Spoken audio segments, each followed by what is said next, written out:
I've never seen this before. In a high school football game in San Antonio between John Jay and Marble Falls, 2 football players were ejected and now have been suspended for running into the back of a referee who was watching a play. The ref's head snapped back when he was leveled from behind. Then the other player dove on top of him. Even before the incident, 2 players were ejected on separate plays. The district would hear from game officials, coaches, and students during an upcoming due process hearing. Marble Falls coach Matt Green said Jay's coach, Gary Gutierrez, apologized after the game. I've coached 14 years and I've never seen anything like it, Green said. The referee was very upset and wanting to press charges. Kate, what is your reaction to this high school targeting refs? I've never seen anything like that, just like you said. I've never seen anything like it.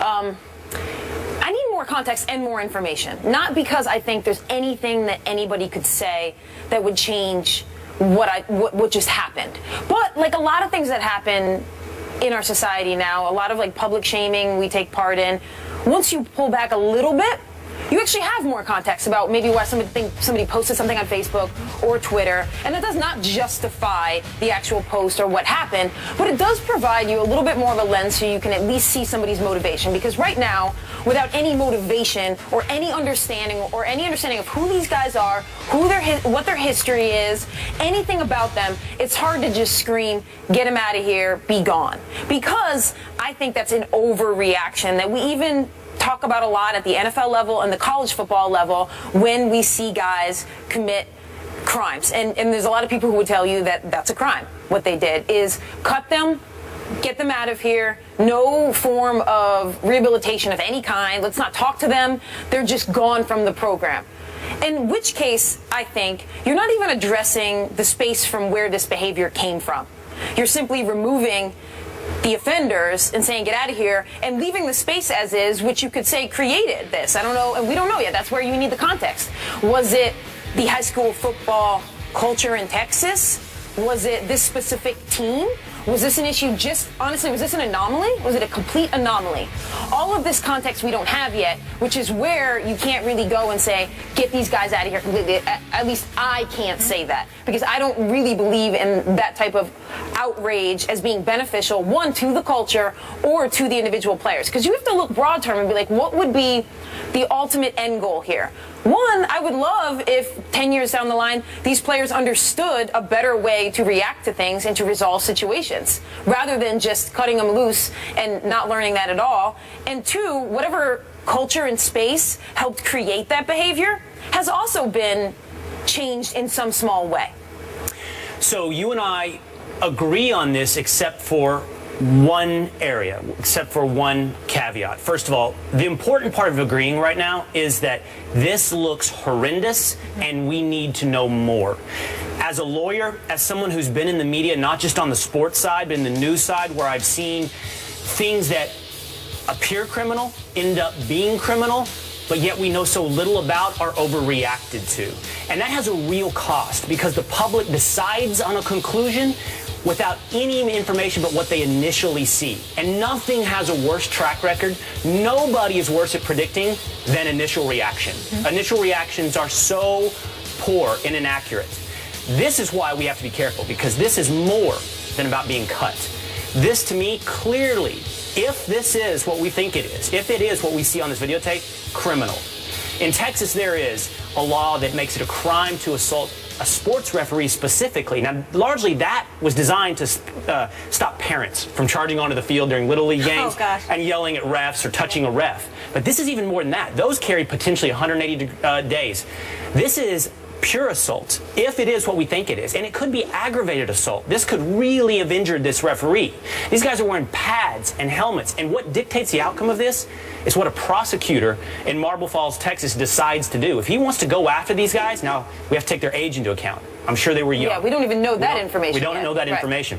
But theoretically, on the surface, looking at that video, this could be very serious, very criminally serious. So we want to make sure we get it right. To your point, get all of the context. Find out everything that was involved in that hit that looks, on its surface, just like 2 guys targeting a ref from behind. The second one while he's down, spearing him with his helmet. The one place I disagree with you, I have trouble seeing anything larger than perhaps something with these players and this coach and maybe this squad. culture of football, drawing larger conclusions about violence in football, I have a huge amount of difficulty seeing how this could be tied to anything larger. And we have accepted that to some degree. We've accepted that football has a violent culture and creates human beings who are inherently violent in normal society as well. But that's not backed up by statistics. Whether or not it's domestic violence or any other criminal category, when you look at, for example, the NFL versus the rest of society, they under-index. And nobody says this. Nobody draws attention to the fact that the NFL, by and large, are model citizens compared to the rest of society. Doesn't mean there's not aberrations. Doesn't mean there's not bad guys. But you can't have a larger cultural problem if you're actually doing better than the rest of society. Yeah, but I completely stated beforehand that it's about the information in the context. Absolutely. And we agree on that. So, it's not, if you told me this is an anomaly and we get all of the information and somehow these two guys, independently of anything else, or even decided to do this, or even at the encouragement of their coach, it doesn't indict football at a larger degree, even if their coach said, go do this. Right. And I didn't say, let's talk about national NFL issues. All I said was the space from which this behavior came. These two players. I want to understand the space that created this. So the space now, it could be the high school football team. Maybe it's just the family, the home.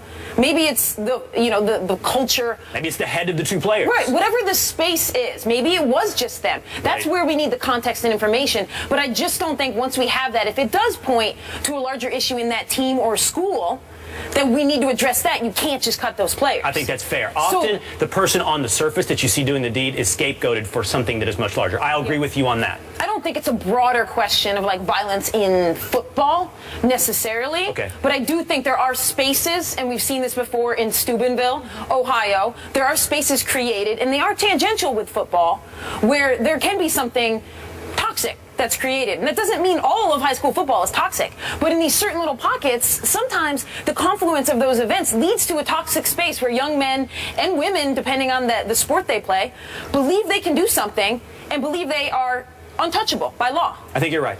And even if there is, once we have the full story and all the details, it's never okay to tackle the refs. We can have more. Yes. Yeah, and that's what you guys are trying to say. It's never okay, but there might be something to justify, that we want them to channel their behavior. Well, truthfully, at this juncture, we don't even know if it was an accident. It doesn't look like an accident. No, There's nothing that suggests it was an accident, but we need to make sure that's the case.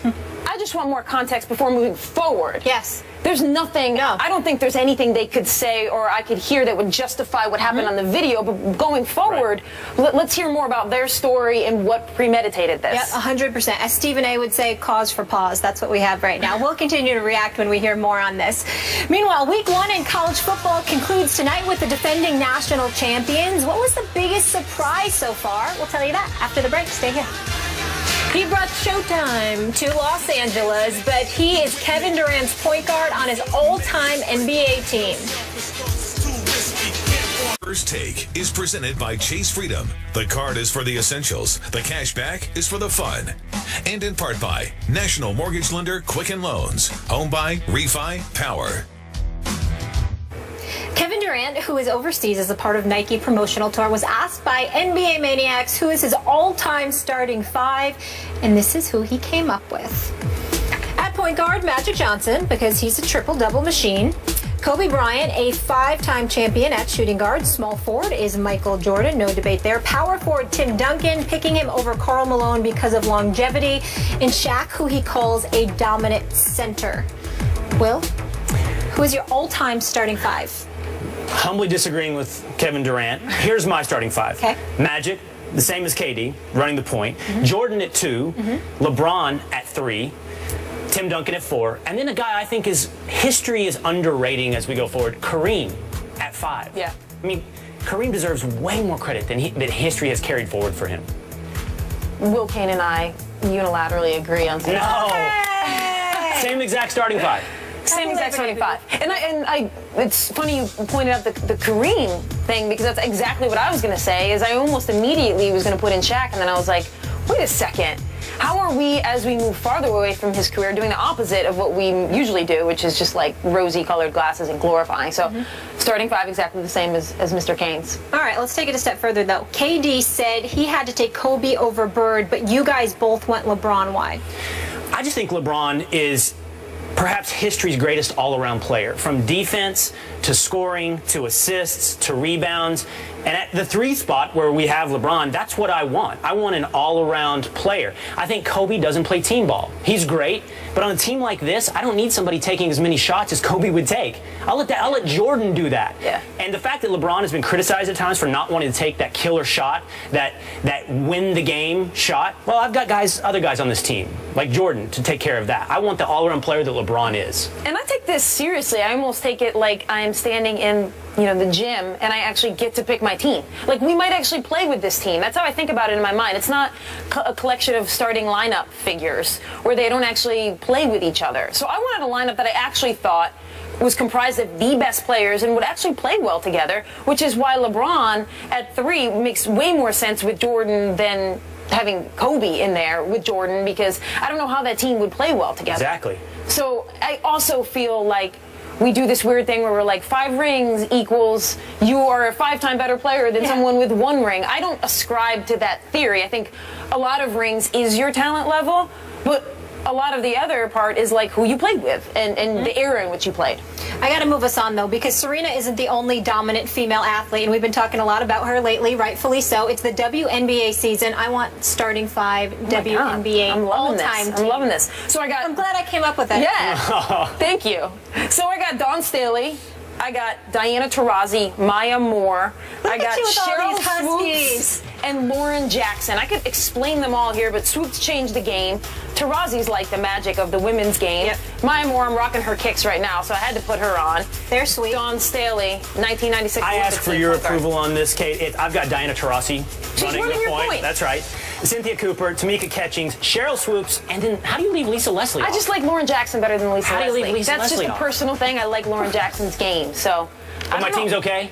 Your team's all right, as long as you got Taurasi running the point and you think it's a point forward situation, because otherwise you got no bunch of threes. you got no Sue Bird on there. No, Sue Bird. That was my backup. Do you guys know that Taurasi actually isn't playing in the WNBA this season? She's resting for Russia, who plays her 10 times more than the WNBA. Yeah. Just be a topic some other time. Thank you guys so much for hanging with us here on First Take. Will, Kate, fun as always. Great to have you guys. We'll be back tomorrow, same time, same place. And Skip and Stephen A will be with us. Enjoy your Labor Day.